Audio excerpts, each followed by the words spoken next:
Gerakan anti penyerahan Sarawak. Latar belakang, keluarga Brooke memerintah Sarawak dari tahun 1841 sehingga 1941. Menjadi naungan British pada tahun 1888,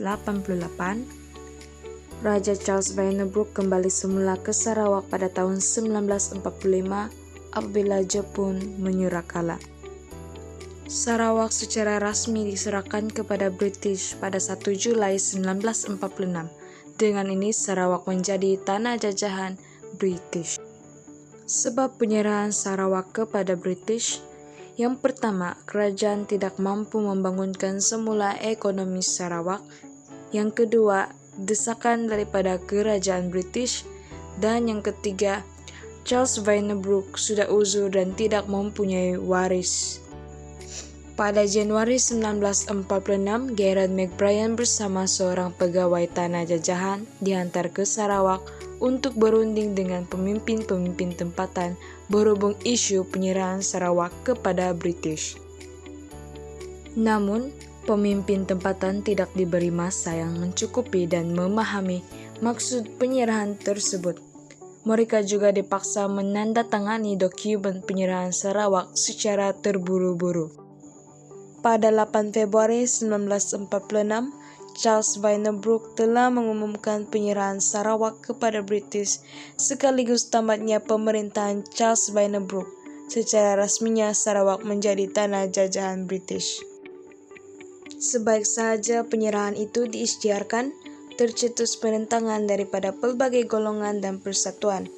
Pemimpin utama gerakan anti penyerahan ialah Datuk Patinggi Abang Haji Abdullah. Persatuan yang terlibat dalam gerakan anti penyerahan, yang pertama adalah Persatuan Kebangsaan Melayu Sarawak, yang kedua Persatuan Dayak Sarawak, yang ketiga Pergerakan Pemuda Melayu Sibu, dan yang terakhir adalah Barisan Pemuda Sarawak. Sebab penentangan, ketua-ketua Bumiputra Sarawak tidak berpuas hati dengan cara paksaan dan muslihat yang digunakan oleh Gerard McBrien untuk mendapatkan tanda tangan dokumen penyerahan. Tambahan pula, mereka tidak dibawa berunding bersama serta tidak memaklumkan terlebih dahulu tentang isu tersebut. Pada pendapat mereka, penyerahan ini adalah bertentangan dengan Perlembagaan 1941 yang menjanjikan pemerintahan sendiri kepada Sarawak. Penyerahan ini juga akan melambatkan Sarawak untuk mendapatkan kemerdekaan. Surat bantahan dan telegram telah diutuskan kepada kerajaan British tetapi gagal. Pada 1 Julai 1947, tunjuk perasaan telah diadakan dengan memulakan upacara pelantikan Gubernur British di Sarawak yang pertama. Selain daripada pelbagai golongan dan pertubuhan, tunjuk perasaan ini juga turut melibatkan sebagian besar kaki tangan awam di Sarawak.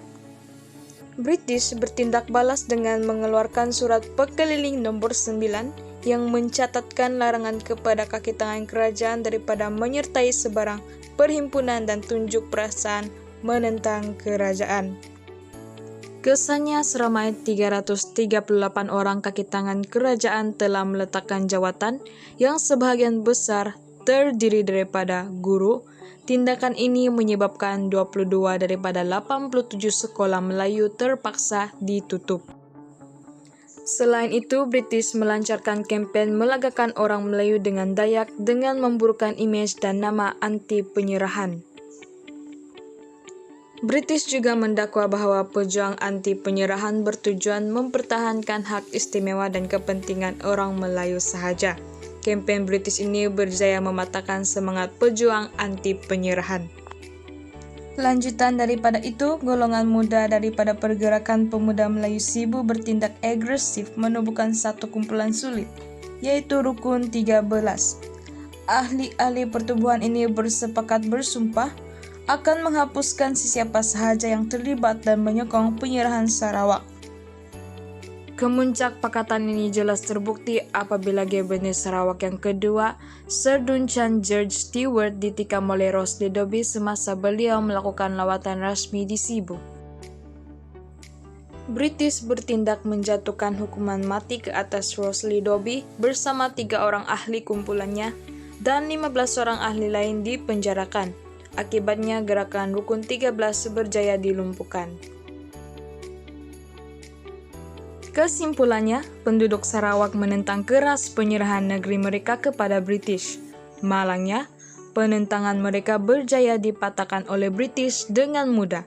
Ini karena gerakan anti penyerahan gagal mendapatkan sokongan yang menyeluruh daripada penduduknya. Hanya sebilangan kecil rakyat Sarawak yang melibatkan diri dalam gerakan ini. Hal ini menunjukkan gerakan anti penyerahan Sarawak gagal.